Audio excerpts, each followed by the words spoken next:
नमस्कार दोस्तों। सबसे पहले देखो शुरुआत एक बहुत बुरी और दुखद खबर से। कल देखो जब रात को मैंने ये खबर देखी कि जम्मू एंड कश्मीर में टूरिस्ट के ऊपर अटैक किया गया और 28 टूरिस्ट की जान चली गई, काफ़ी ज़्यादा इंजर्ड हैं। तो शुरुआत में तो देखो यकीन ही नहीं हो रहा था कि कैसे पॉसिबल है इतना बड़ा अटैक टूरिस्ट के ऊपर। देखो टारगेटेड किलिंग्स का इतिहास रहा है जम्मू एंड कश्मीर में, और ऐसी खबरें हम देखते रहते हैं कि 3 मज़दूरों की हत्या कर दी गई या फिर किसी लोकल लीडर को मार दिया गया। ये टारगेटेड किलिंग्स होती रही हैं, लेकिन एक साथ 28 टूरिस्ट की हत्या कर देना, ऐसा तो देखो मैंने जब से मैं न्यूज़पेपर पढ़ रहा हूँ मैंने नहीं देखा। हालांकि 2001 और 90s में कुछ ऐसे इंसिडेंट्स हुए थे। बहुत ज़्यादा दुखद है। देखो पाकिस्तान खुद तो बर्बाद हो रहा है, उसको पता है बलूचिस्तान में कितने बुरे हालात हैं।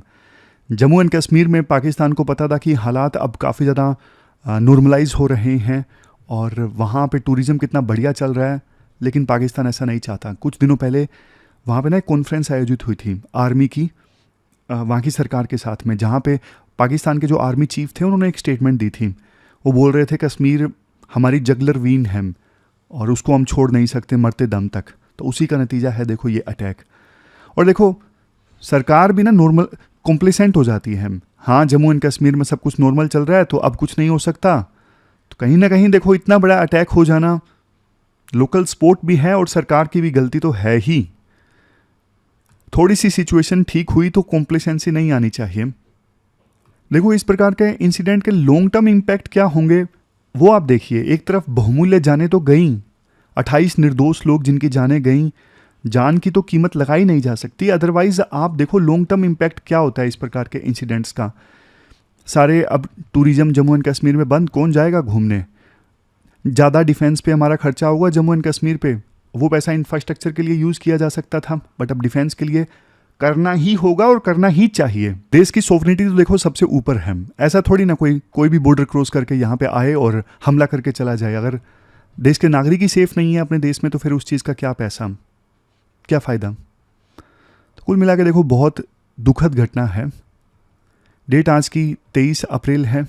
कल देखो वैसे रिजल्ट भी आया और रात को इंटरव्यू ले रहा था मैं, बाद में जैसे मोबाइल में स्क्रॉल करते हैं ना तो न्यूज़ देखी, उसके बाद तो देखो मन सा ही नहीं किया।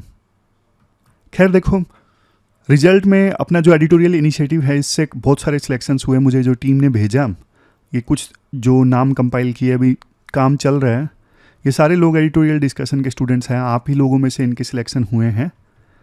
कल रैंक 14 का तो मैंने इंटरव्यू भी लिया था, अभिषेक वशिष्ठ, वो काफ़ी समय से 6-7 साल से एडिटोरियल डिस्कशन को फॉलो कर रहे हैं, उनका सिलेक्शन हुआ। ये सारे नाम हैं, कईयों के मेल और मैसेजेस आए हुए हैं और बहुत सारे लोगों से बात भी हो चुकी है। तो ये बताने का मकसद सिर्फ देखो इतना है कि नॉर्मल लोग ही सिलेक्ट होते हैं, ऐसा नहीं कि टॉपर कुछ आसमान से टपकते हैं। आप ही लोगों का सिलेक्शन होगा, जिनका नहीं हो पाया उनका अगले साल होगा। तो आपको गर्व होना चाहिए इन सभी लोगों पे जो इस इनिशिएटिव में आपके साथ हैं, इस इनिशिएटिव को, एडिटोरियल डिस्कशन को काफ़ी समय से जो फॉलो कर रहे हैं। लेकिन आज सेलिब्रेशन का मौका नहीं है। ये 3 इश्यूज़ आज हम डिस्कस करेंगे। सबसे पहले राइट टू वोट से संबंधित, फिर ये आर्कटिक रीजन वाला आर्टिकल और फिर सेक्शन 69 वाला आर्टिकल BNS। तो इनको हम डिस्कस करना स्टार्ट करते हैं। हमारी आज की डिस्कशन में जो फर्स्ट इंपॉर्टेंट आर्टिकल है वो राइट टू वोट से संबंधित है। राइटर ये बोलते हैं, देखो election commission of India Aadhaar card को सीड कर रहा है, मतलब आधार कार्ड को लिंक कर रहा है वोटर ID के साथ में। इससे काफ़ी सारे चैलेंजेस आएंगे। फ़ायदा तो ये होगा, हमने पहले भी डिस्कस किया था, कि जो बोगस वोटर हैं जिनका नाम वोटर लिस्ट में है वो निकल जाएगा, ये फ़ायदा होगा। लेकिन नुकसान काफ़ी सारे हैं जो आज राइटर इस आर्टिकल में बताते हैं। आप सिलेबस में GS पेपर 2 के इस टॉपिक से आर्टिकल को रिलेट कर सकते हो। और इस आर्टिकल को हम डिस्कस करेंगे पॉइंट वाइज फॉर्म में ही, ताकि ज़्यादा फ़ायदा आपको हो। समझ गए, मतलब स्टोरी भी कायम रहेगी लेकिन पॉइंट वाइज फॉर्म में। सबसे पहले तो मैं आपको ना एक बैकग्राउंड देता हूँ, थोड़े बेसिक्स समझाता हूँ। आधार का आपको पता है आधार क्या है। आधार देखो 12 डिजिट का एक यूनिक आइडेंटिफिकेशन नंबर है जिसे 2009 में लॉन्च किया गया था। और ये ना रेजिडेंसी बेस्ड ID है। रेजिडेंसी बेस्ड ID का मतलब ये है कोई फॉरेन नेशनल जो इंडिया में एक साल में 82 डेज या इससे अधिक रहता है वो भी आधार कार्ड हासिल कर सकता है। आधार जो है वो सिटीजन का प्रूफ नहीं है, क्योंकि फॉरेन नेशनल भी ये ले सकते हैं। अब बात करते हैं आधार के बाद वोटर आईडी की। वोटर आईडी क्या है? वोटर आईडी तो देखो सिटीजन का एक सिटीजनशिप का डॉक्यूमेंट है। कोई विदेशी नागरिक हमारे देश में वोटर आईडी नहीं हासिल कर सकता। आधार हासिल कर सकता है वो एक साल में अगर 182 डेज रह गया तो इससे ये प्रूव होता है अगर आप इंडियन सिटीजन हैं तो आप वोट कर सकते हैं, आपके पास वोटर आईडी होगा। ये कॉन्स्टिट्यूशनल राइट है और आर्टिकल 326 के तहत आता है। लेकिन अब ईसीआई क्या कर रहा है? ईसीआई दोनों को लिंक कर रहा है आपस में, आधार को वोटर आईडी के साथ में लिंक कर रहा है। तो राइटर बोलते हैं इससे ना इलेक्शन की जो इंटीग्रिटी है ना वो इंप्रूव नहीं होगी बल्कि खराब होगी। कैसे? सबसे पहला इशू है वॉलंटरी लिंकेज का। इलेक्शन कमीशन ऑफ इंडिया बोलता है कि वोटर आईडी कार्ड को आधार के साथ में लिंक करना ये सिर्फ एक वॉलंटरी है, मर्जी है। लेकिन वास्तव में क्या ये मर्जी है? आंसर है नो। राइटर एग्जांपल देते हैं फॉर्म 6B का। फॉर्म 6B में ना दो ऑप्शंस हैं। फॉर्म 6B में एक ऑप्शन तो ये है कि आपके पास आधार कार्ड है ही नहीं, या तो आप ये टिक कर सकते हो। दूसरा ऑप्शन ये है फॉर्म 6B में आपके पास आधार कार्ड नंबर है और बराबर में अगर आधार कार्ड नंबर है तो आप अपना आधार कार्ड नंबर यहां पे लिखो। मतलब कि ऐसा कोई ऑप्शन फॉर्म 6B में है ही नहीं कि मेरे पास आधार कार्ड तो है लेकिन मैं आधार कार्ड का नंबर आपके साथ शेयर नहीं करना चाहता। तीसरा ऑप्शन होना चाहिए ना कि मेरे पास आधार कार्ड नंबर है but I don't want to share. लेकिन ऐसा कोई ऑप्शन नहीं है। दो ही ऑप्शन है, या तो ये टिक करना है कि मेरे पास आधार कार्ड नहीं है, या फिर ये टिक करना है आधार कार्ड है और नंबर ये है। तो राइटर बोलते हैं तो देखो ये कैसे वॉलंटरी हुआ। फॉर्म 6B में जब आपने ऑप्शन ही नहीं दिया तो वॉलंटरी कैसे है? सितंबर 2023 तक 66 करोड़ से ज़्यादा आधार कार्ड ऑलरेडी सीड हो चुके हैं, लिंक हो चुके हैं वोटर आईडी के साथ में। अब ईसीआई नया प्रपोजल लाया है जिसके अनुसार अगर आपके पास आधार है और आप लिंक नहीं करवाना चाहते हो, शेयर नहीं करना चाहते हो इलेक्शन कमीशन के साथ में, तो आपको ना विजिट करना होगा ईआरओ के पास में, यानी इलेक्टोरल रजिस्ट्रेशन ऑफिसर के पास में जाना होगा। मान लीजिए महेश अपना आधार कार्ड नहीं लिंक करवाना चाहता तो इलेक्शन कमीशन ऑफ इंडिया बोलता है महेश जी आप जाओ ईआरओ के पास में और बताओ कि क्यों नहीं लिंक करवाना चाहते। राइटर बोलते हैं ये क्या बात हुई, आपने एक और हर्डल लगा दी ऐसे लोगों के लिए जो नहीं लिंक करवाना चाहते। अब कोई बुजुर्ग हैं, कोई डिसेबल्ड हैं, माइग्रेंट वर्कर्स हैं, उनके लिए तो और ज़्यादा परेशानी खड़ी हो गई ना। तो ये हुआ पहला एस्पेक्ट कि बोलने की अलग बात है कि वॉलंटरी है जबकि वास्तव में ये वॉलंटरी नहीं है। राइटर इवन ये भी बोलते हैं एक केस है जिसका नाम है जी निरंजन वर्सेस ईसीआई। इस केस में ना ईसीआई ने सुप्रीम कोर्ट को ये बोला था ये लिंकेज जो है आधार और वोटर आईडी का ये मैंडेटरी नहीं है, वॉलंटरी है। जबकि देखो एक्शन में ये दिखता नहीं है, एक्शन में मैंडेटरी बना दिया है ईसीआई ने। ये तो देखो मैंने देखा ही है, सरकार जब भी कोई स्कीम या कोई पॉलिसी बनाती है ना बोलने के लिए बोल देती है ये वॉलंटरी है, लेकिन असल में ग्राउंड लेवल पे जब इंप्लीमेंट होती है ना चीज़ें, कोई ऑप्शन बचता ही नहीं तो वो मैंडेटरी ही हो जाता है। ये बहुत सारी चीज़ों में मैंने देखा, जैसे one nation one student ID वाला जो कंसेप्ट आया था ना, उस समय भी हमने एक आर्टिकल डिस्कस किया था। सरकार ने शुरू में बोला ये वॉलंटरी है कि स्टूडेंट अपनी नेशनल आईडी बनवाए ना बनवाए, बाद में स्कूलों ने कंपलसरी कर दिया था कि आपको रजिस्टर करवाना ही है आईडी बनवाने के लिए, कोई ऑप्शन नहीं है आपके पास में। फिर दूसरा एस्पेक्ट ये तो देखो हमने डिस्कस कर ही लिया था कि आधार एक्ट 2016 का सेक्शन 9 ये कंफर्म करता है कि आधार सिटीजनशिप आईडी नहीं है। इवन UIDAI ये भी एडमिट करता है कि आधार सिर्फ रेजिडेंट्स के लिए, सिटीजन्स के लिए नहीं है। सुप्रीम कोर्ट ने पुट्टास्वामी केस में बोला था कि आधार को यूज करो सिर्फ वेलफेयर स्कीम्स के लिए, वो भी जब पैसा कंसोलिडेटेड फंड ऑफ इंडिया से जा रहा है। अब देखो वोट करना, आपको पता है वोट करना कोई स्कीम तो है नहीं, ये कॉन्स्टिट्यूशनल राइट है। तो फिर कैसे वोट करने के लिए आधार को कंपलसरी बनाया जा सकता है? समझ गए? इसके बाद राइटर बोलते हैं 2015 का एक्सपीरियंस देखो खराब रहा था आधार को वोटर आईडी से लिंक करने का। ऑलरेडी एक प्रोग्राम लॉन्च हुआ था पहले, national electoral roll purification and authentication programme, ये नाम यहाँ पे है NERPAP। फिर से बोल देता हूँ, national electoral roll purification and authentication programme. ये जो 2015 में प्रोग्राम लॉन्च हुआ था ना, इसका मोटिव यही था, आधार और वोटर आईडी लिंकेज। लेकिन क्या हुआ, तेलंगाना और आंध्र प्रदेश में 55 लाख वोटर्स के जो नाम थे ना, वो लिस्ट से गायब मिले थे जब दोनों को लिंक किया गया था।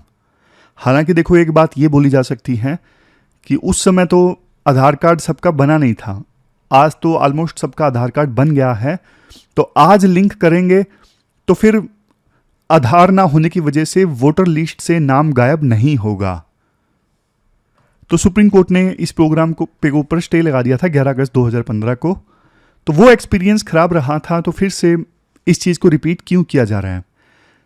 इसके बाद एक और इंपॉर्टेंट एस्पेक्ट राइटर बोलते हैं, देखो जो आधार कार्ड और वोटर आईडी का आपस में लिंकेज होगा ना, तो इससे सर्विलियंस का रिस्क बढ़ सकता है।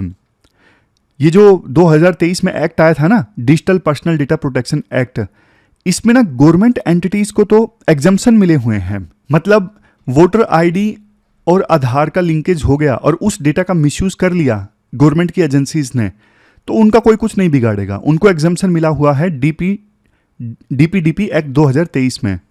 आप बोलोगे सर गवर्नमेंट एजेंसीज को एग्जम्पशन है ना, तो फिर क्या दिक्कत है? अरे दिक्कत तो है ही है। अब जो पार्टी रूलिंग पार्टी है, अभी जैसे फॉर एग्जांपल बीजेपी है सेंटर में, अब बीजेपी तो एजेंसीज के थ्रू उस डेटा का मिसयूज कर सकती है ना। कल को कांग्रेस सत्ता में आई तो कांग्रेस कर सकती है, तो रूलिंग पार्टी को इससे फायदा होता है।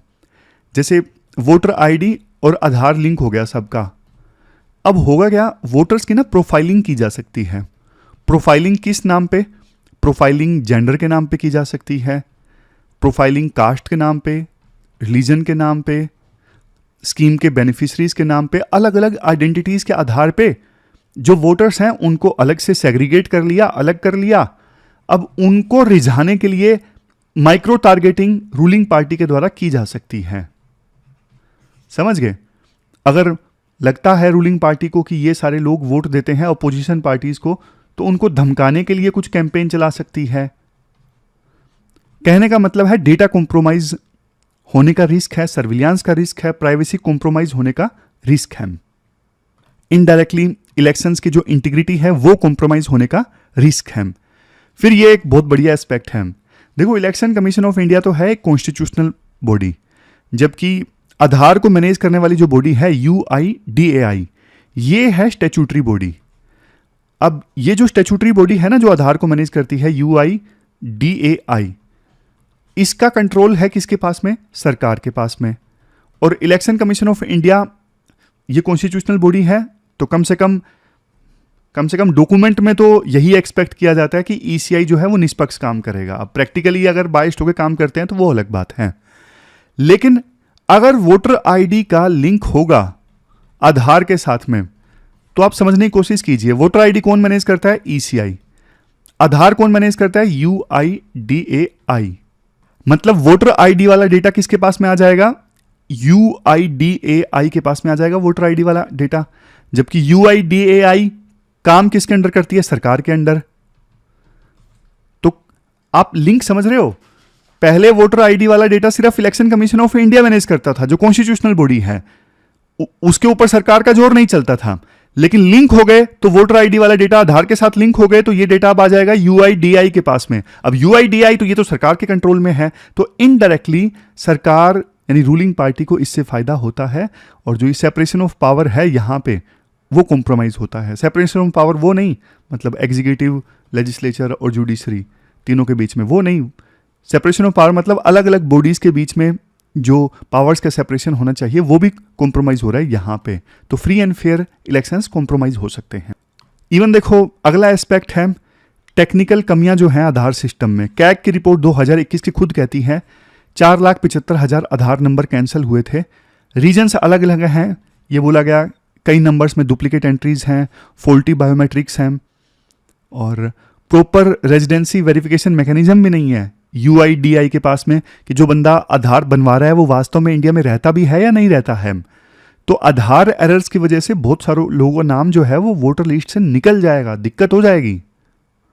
तो आप बोलोगे सर फिर ये बताओ कि बेटर अल्टरनेटिव्स क्या हैं। चलो ये लिंकेज तो सही नहीं है, कुछ और बताओ क्या उपाय किया जा सकता है फर्जी वोटर्स को लिस्ट से निकालने के लिए। तो राइटर कुछ अल्टरनेटिव्स बताते हैं। जो बूथ लेवल के ऑफिसर हैं वो डोर टू डोर जाके वेरिफिकेशन करवाएं कि जिनका वोटर आईडी है वास्तव में वहाँ पे रहते हैं नहीं रहते हैं, ऐसा तो नहीं कि दो वोटर आईडी बनवा रखा है। नेक्स्ट ये किया जा सकता है वोटर रोल्स का ना इंडिपेंडेंट ऑडिट करवाया जाए रेगुलरली, मतलब इलेक्शन कमीशन ऑफ इंडिया नहीं, किसी थर्ड पार्टी एजेंसी से ऑडिट करवाया जाए वोटर रोल्स का। फिर एक पब्लिक ग्रीवेंस रेडरेसल सिस्टम होना चाहिए, कोई भी आके शिकायत कर दे। तो सोशल ऑडिट वाला कंसेप्ट हम डिस्कस करते हैं ना कि जो स्कीम के बेनिफिशियरी होते हैं, जैसे मिड डे मील स्कीम के बेनिफिशियरी, वो मतलब बच्चों के पेरेंट्स ये देखते हैं कि वास्तव में मिड डे मील स्कीम में इतना पैसा इन्वेस्ट किया जा रहा है कि नहीं किया जा रहा है। ऐसा तो नहीं कि धांधलेबाजी चल रही है, मतलब जनता खुद स्कीम की वेरिफिकेशन में ऑडिटिंग में हिस्सा ले। और अगर दिक्कत है, किसी का नाम नहीं है लिस्ट में, तो उस ग्रीवेंस को दूर करने के लिए रेडरेसल सिस्टम होना चाहिए। कुल मिला के कॉन्स्टिट्यूशनल सिटीजन फ्रेंडली अप्रोचेस को फॉलो किया जाए, ऐसी अप्रोचेस को फॉलो ना किया जाए जिससे जनता को नुकसान हो। जो जनता का राइट है, कॉन्स्टिट्यूशनल राइट है, राइट टू वोट, वो कॉम्प्रोमाइज हो। समझ गए? तो ये पूरा आर्टिकल हमने डिस्कस किया, चलते हैं आगे। इसके बाद नेक्स्ट आर्टिकल देखो, आर्कटिक रीजन से संबंधित है। आप सिलेबस में जीएस पेपर सेकंड के इस टॉपिक से आर्टिकल को रिलेट कर सकते हो। इस आर्टिकल को भी हम वैसे तो पॉइंट वाइज फॉर्म में डिस्कस करेंगे, लेकिन मैप वगैरह देखेंगे यहाँ से, क्योंकि मैप दिखाना भी ज़रूरी है। तो सबसे पहले आर्कटिक ही देख लीजिए आप, आर्कटिक है क्या। आर्कटिक ये देखो, ये वाला जो पूरा रीजन है वो आर्कटिक है, और इसे दुनिया का नॉर्थ पोल भी कहते हैं, पूरा आइस से भरा हुआ है। लेकिन आज के समय में ये जो एरिया है सिर्फ आइस या फिर ठंड के लिए फेमस नहीं है, ये तो बल्कि देखो जियोपॉलिटिक्स का भी एक वोल्केनो बन चुका है। बहुत ज़्यादा जियोपॉलिटिक्स की वजह से सुर्खियों में है ये रीजन, क्योंकि देखो इस रीजन से फ्यूचर ट्रेड रूट्स तय होंगे। इस रीजन की वजह से एनर्जी के जो रिजर्व हैं वो किसके पास आएंगे ये तय होगा। आप बोलोगे आर्कटिक तो सर इतना पहले से है, अब क्यों सुर्खियों में आया है। अब देखो आर्कटिक ना इसलिए सुर्खियों में आ रहा है क्योंकि यहाँ की जो बर्फ़ है ना वो पिघल रही है। 1981 से लेकर 2010 के बीच में 12.2% पर डेकेड के रेट से यहाँ की जो बर्फ़ है ना वो पिघली है। अब आइस के मेल्ट होने की वजह से ना नया रूट ओपन हो गया है जिसे बोलते हैं नॉर्दर्न सी रूट। ये जो नॉर्दर्न सी रूट है ना, ये देखो अटलांटिक ओशन को पैसिफिक ओशन से कनेक्ट करता है। यहाँ पे देखो ऊपर वाला है, ये है नॉर्दर्न सी रूट। पहले मान लीजिए एशिया से सामान जाना होता यूरोप से, तो ये कहाँ से जाता, ये स्वेज कैनल से होके हुए जाता। ये लंबा रूट है, बट ये जो रूट है ना ये छोटा रूट है एशिया से यूरोप में सामान भेजने के लिए। ऊपर वाला नॉर्दर्न सी रूट पहले ओपन नहीं था, बट अब बर्फ पिघल रही है तो ये रूट ओपन हो गया है। समझ गए? तो ये ऊपर वाला रूट चूंकि ओपन हो रहा है धीरे धीरे, तो टाइम और कॉस्ट दोनों बचेंगे। टाइम भी बचेगा और सस्ते में सामान भी भेजा जा सकेगा, मतलब पैसा ही पैसा।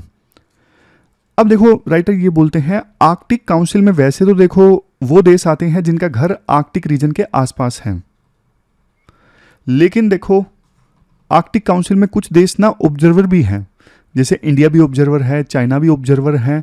ये देश ऑब्जर्वर हैं, मतलब आर्कटिक रीजन सिर्फ उन देशों का कंसर्न नहीं है जिनका घर आर्कटिक रीजन के साथ लगता है, बल्कि वर्ल्ड के अलग अलग देशों का भी कंसर्न है आर्कटिक रीजन से। बट देखो इंडिया, राइटर बोलते हैं इंडिया आर्कटिक काउंसिल का ऑब्जर्वर है, लेकिन इंडिया को सिर्फ ऑब्जर्वर बन के नहीं रह जाना है, इंडिया को एक्टिव स्टेक होल्डर बनना है आर्कटिक रीजन में। ये बात राइटर बोलते हैं। और यहाँ पे ये देखो, ये थोड़ा डेटा भी है जो आप यूज़ कर सकते हो। नॉर्दर्न सी रूट ओपन होने से ना ट्रैफिक बढ़ रहा है यहाँ पे। जैसे 2010 में सिर्फ 41,000 टन ट्रैफिक था, अब 2024 में ये बढ़ के 37.9 मिलियन हो गया है। तो इंडिया को भी इंफ्रास्ट्रक्चर प्लान करना चाहिए ताकि आर्कटिक रीजन में ट्रेड किया जा सके। इंडिया का आर्कटिक से क्या नाता है? देखो हमने ना स्वालबार्ड ट्रीटी ज्वाइन की थी, साइन की थी 1920 में। आर्कटिक रीजन को मैनेज करने के लिए ट्रीटी थी स्वालबार्ड ट्रीटी। फिर हमारा ना नॉर्वे में एक रिसर्च बेस भी है जिसका नाम है हिमाद्री स्टेशन। सिर्फ 2 डेवलपिंग कंट्रीज ऐसे हैं जिनके रिसर्च बेस आर्कटिक में है, एक तो इंडिया और दूसरा चाइना। बाकी किसी और डेवलपिंग कंट्री का रिसर्च बेस आर्कटिक रीजन में नहीं है। यहाँ पे ना इंडिया की तरफ से कुछ इंस्टीट्यूट्स जो रिसर्च कर रहे हैं, जैसे IGSD है या फिर NCAER है, ये जो इंस्टीट्यूट्स हैं ना ये रिसर्च कर रहे हैं यहाँ पे। आप बोलोगे यहाँ पे रिसर्च करने का फ़ायदा क्या है? देखो यहाँ पे ना रिसर्च करने का सीधा सीधा फ़ायदा है, क्योंकि आर्कटिक में अगर बर्फ़ पिघलती है ना उसका सीधा सीधा असर हमारे देश में मानसून पे पड़ता है। अगर आर्कटिक में बर्फ़ पिघलती है तो उसका सीधा सीधा असर हमारे देश के एग्रीकल्चर पे पड़ता है। इसीलिए सरकार ने ना 2022 में एक स्पेशल पॉलिसी लॉन्च की थी आर्कटिक के लिए। इंडियाज़ आर्कटिक पॉलिसी 2022 में आई थी, बट राइटर बोलते हैं अब ना इसे एग्जीक्यूशन मोड में लाना होगा। अभी तक ना एग्जीक्यूशन ठीक से नहीं हुआ है इस पॉलिसी का। अगर देखो हमें नए ओपन हो रहे नॉर्दर्न सी रूट का फ़ायदा उठाना है ना, इस रूट का, ऊपर वाले रूट का फ़ायदा उठाना है, तो हमें शिप्स चाहिए जो बर्फ़ को ब्रेक करते हुए चलें। ऐसे शिप्स अभी हमारे पास में कम हैं। वैसे सरकार ने इस साल के बजट में 25,000 करोड़ का एक फंड बनाया है, maritime development fund, almost $3 billion का है। लेकिन देखो अभी भी ऐसे शिप्स जो चलते हुए बर्फ तोड़ते जाएं वो हमारे पास में कम है। मतलब हमें ऐसा इंफ्रास्ट्रक्चर चाहिए जो आर्कटिक में यूज हो सके। स्पेशल शिप्स चाहिए आर्कटिक के लिए, समझ गए?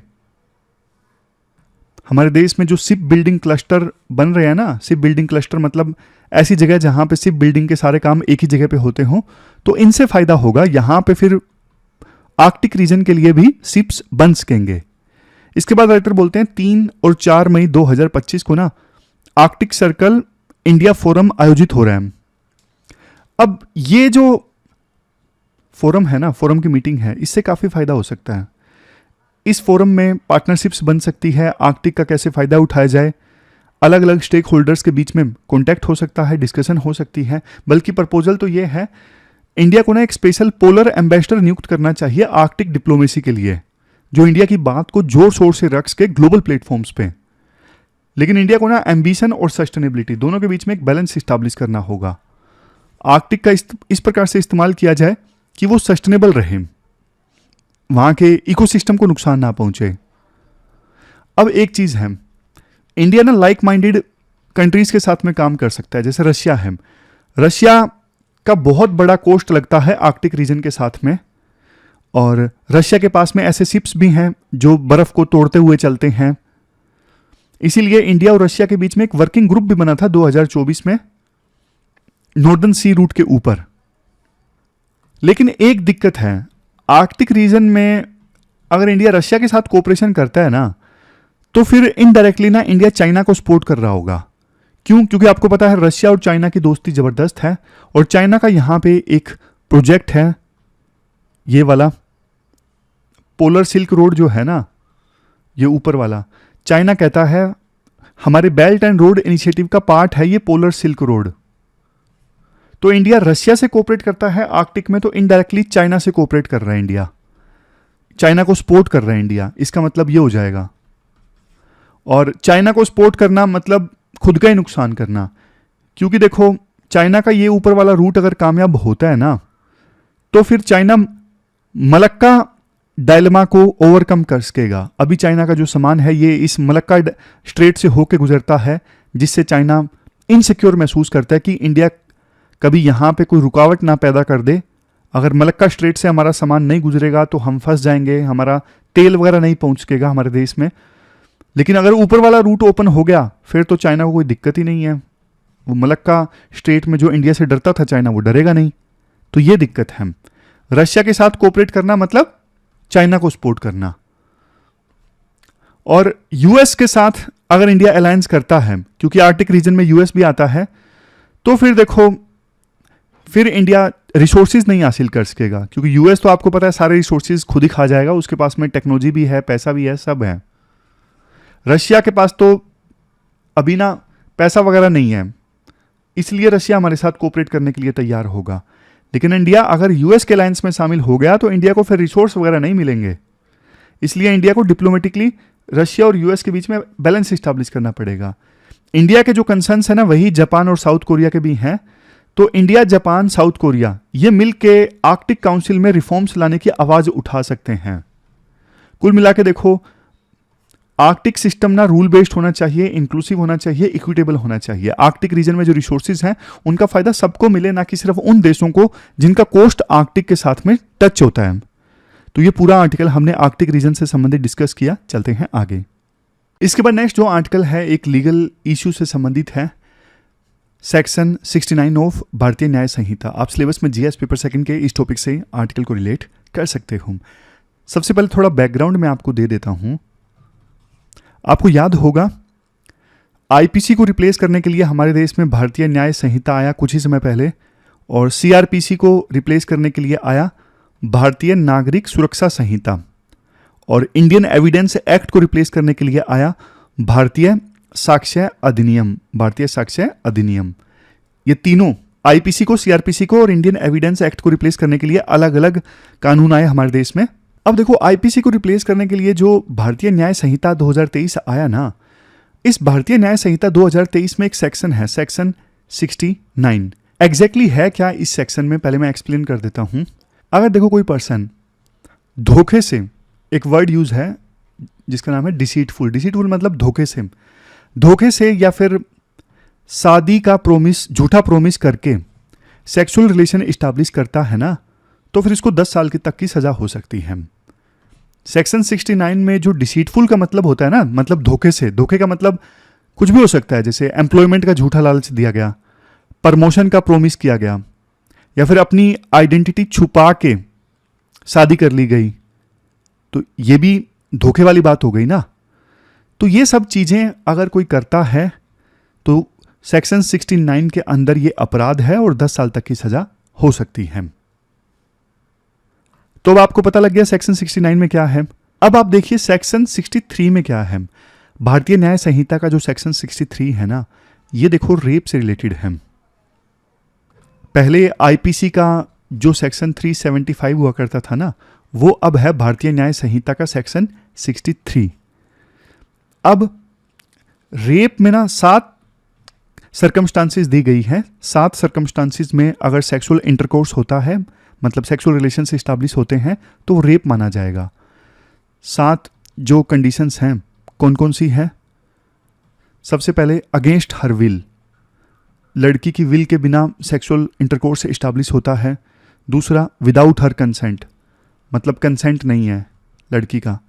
तीसरा कंसेंट ऑब्टेन्ड बाय फियर, मतलब डर दिखा के कंसेंट हासिल की गई, ये भी रेप है। नेक्स्ट चौथा है consent obtained by miss representation of being married, मतलब शादी के बारे में झूठ बोला गया। पांचवा कंसेंट वाइल अनसाउंड माइंड और इंटॉक्सिकेशन, नशे की हालत में कंसेंट हासिल की गई, वो भी रेप होगा। अगर वुमन की एज 18 से कम है, सेक्सुअल इंटरकोर्स इस्टेब्लिश होता है, वो भी रेप होगा। और महिला अगर इस सिचुएशन में नहीं थी कि वो अपनी कंसेंट दे सके, जैसे कोमा में या फिर तो सेक्सुअल इंटरकोर्स इस्टेब्लिश किया जाता है, तो भी वो रेप होगा। तो ये 7 सर्कमस्टेंसेस बताई गई हैं। इन 7 सर्कमस्टांसिस में अगर सेक्सुअल रिलेशंस इस्टेब्लिश होते हैं तो वो रेप कहलाएगा। अब आप पॉइंट समझिए, राइटर क्या बोलना चाहते हैं। राइटर देखो ये बोलना चाहते हैं, रेप की सजा सेक्शन 63 में कितनी दी हुई है, 10 साल मिनिमम और मैक्सिमम तो लाइफ इम्प्रिजनमेंट है। और सेक्शन जो 69 था वो डिसीटफुल तरीके से कोई सेक्सुअल इंटरकोर्स इस्टेब्लिश करता है तो उसमें 10 साल तक की सजा हो सकती है। तो राइटर ये बोलना चाहते हैं कि सेक्शन 69 का कोई मतलब ही नहीं है। मतलब क्यों नहीं है? क्योंकि सेक्शन 69 जो है ना, कि धोखे से सेक्सुअल इंटरकोर्स इस्टेब्लिश करना बाय डिसीटफुल तरीके से या फिर मिस रिप्रेजेंटेशन ऑफ फैक्ट्स, वो प्रोविजन तो सेक्शन 63 में भी है।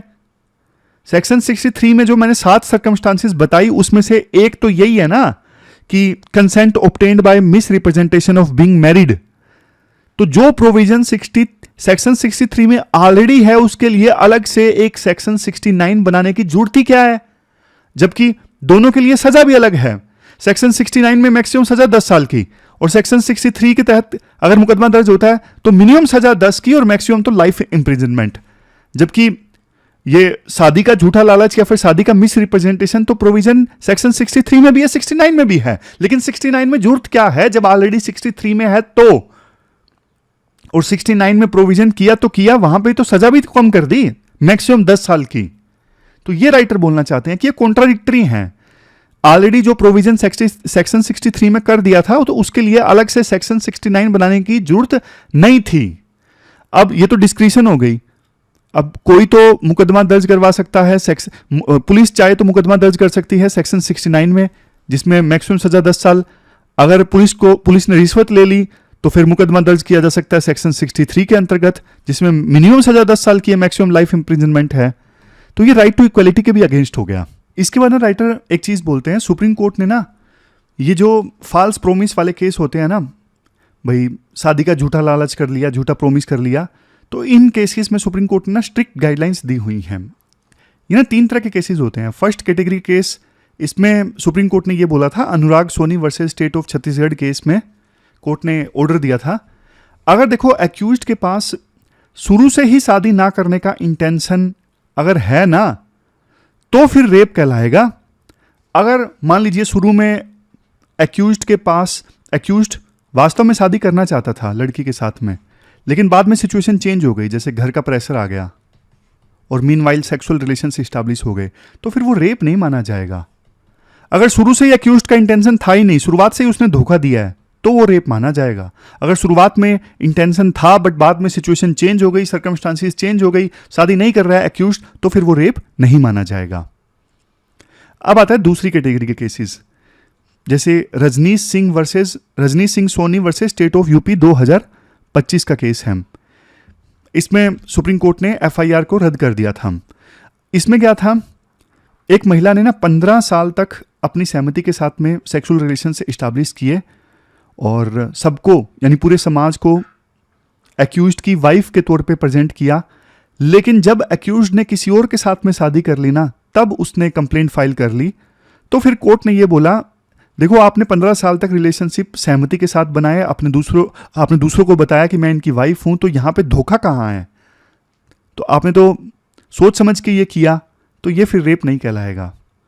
फिर तीसरी कैटेगरी के केस हैं, इसमें सुप्रीम कोर्ट ने ये बोला, अभिषेक अर्जारिया versus state of Madhya Pradesh 2025 में हाई कोर्ट ने ऑर्डर दिया था इस केस में, अगर देखो कोई महिला ऑलरेडी मैरिड है लेकिन मैरिड होते हुए भी वो किसी दूसरे पर्सन के साथ में सेक्सुअल रिलेशन से इस्टेब्लिश करती है, तो फिर वो बाद में रेप का केस नहीं दर्ज करवा सकती, ये बोलते हुए कि दूसरे पर्सन ने मुझे मैरिज का प्रोमिस किया था और ये बोल के सेक्सुअल रिलेशन से इस्टेब्लिश किए। नहीं, आप तो ऑलरेडी मैरिड थे, ऑलरेडी मैरिड होते हुए भी आपने दूसरे पर्सन के साथ में रिलेशन से इस्टेब्लिश किए, और फिर आप ये नहीं बोल सकते कि मैरिज का प्रोमिस किया गया था, क्योंकि आप ऑलरेडी मैरिड थे। तो ये मिसकंसेप्शन ऑफ फैक्ट के अंदर नहीं आएगा।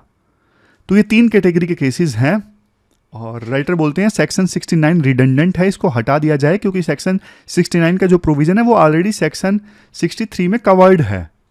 लास्ट में देख लेते हैं आज हमने क्या क्या डिस्कस किया। हमने ये आर्कटिक रीजन वाला आर्टिकल डिस्कस किया था, जिसमें हमने ये डिस्कस किया कि बर्फ़ पिघल रही है, नॉर्दर्न सी रूट है, उसका इंडिया फ़ायदा उठा सकता है। रशिया के साथ अगर इंडिया अलाइन होता है आर्कटिक रीजन में तो क्या नुकसान क्या फ़ायदा है। रशिया का एक लंबा एक्सपीरियंस है आर्कटिक रीजन में ऑपरेट करने का, उनका कॉस्ट लगता है आर्कटिक के साथ में, बट दिक्कत यह है रशिया के साथ अलाइन करना मतलब चाइना को सपोर्ट करना। तो इंडिया को दूसरे लाइक माइंडेड देशों के साथ में कोऑपरेट करना चाहिए, जैसे जापान, साउथ कोरिया। अच्छा आर्टिकल था ये आर्कटिक रीजन वाला, कैसे इंडिया ने शुरुआत में 1920 में स्वालबार्ड ट्रीटी साइन की थी। हिमाद्री हमारा रिसर्च स्टेशन है, वहाँ पे आर्कटिक रीजन में ऑपरेट करने के लिए एक फोरम की मीटिंग भी आयोजित हो रही है 3 से 5 मई को। इंडिया के पास बढ़िया मौका है। फिर हमने ये राइट टू वोट वाला आर्टिकल डिस्कस किया था। राइट टू वोट में जो लिंकेज हो रही है ना आधार और वोटर आईडी की, ये देखो प्राइवेसी का उल्लंघन है। रूलिंग पार्टी इसका फ़ायदा उठाएगी, डेटा को मैनिपुलेट किया जाएगा अपने फ़ायदे के लिए। फिर देखो ये भी बोला जाता है कि इसका कोई लीगल बेसिस नहीं है, क्योंकि आधार कंपलसरी था सिर्फ वेलफेयर स्कीम्स के लिए, वो भी अगर वेलफेयर स्कीम के लिए पैसा कंसोलिडेटेड फंड ऑफ इंडिया से जा रहा है, लेकिन वोटर आईडी से आधार को लिंक करना इसका कोई लीगल बेसिस नहीं है।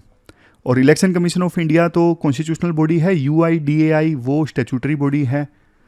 तो इनडायरेक्टली ECI को कमज़ोर किया जा रहा है, क्योंकि वोटर आईडी का डेटा अब UIDAI के पास में जाएगा, UIDAI सरकार के अंडर काम करती है तो सरकार को फ़ायदा, रूलिंग पार्टी को फ़ायदा।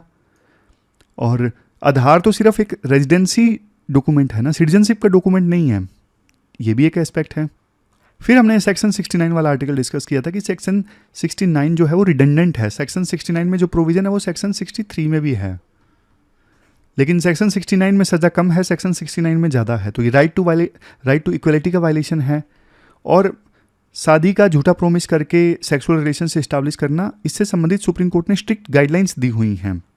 कब कब केस दर्ज नहीं किया जा सकता शादी के झूठे प्रोमिस की सिचुएशन में, वो हमने डिस्कस किया। 3 कैटेगरीज जो हमने डिस्कस की थी।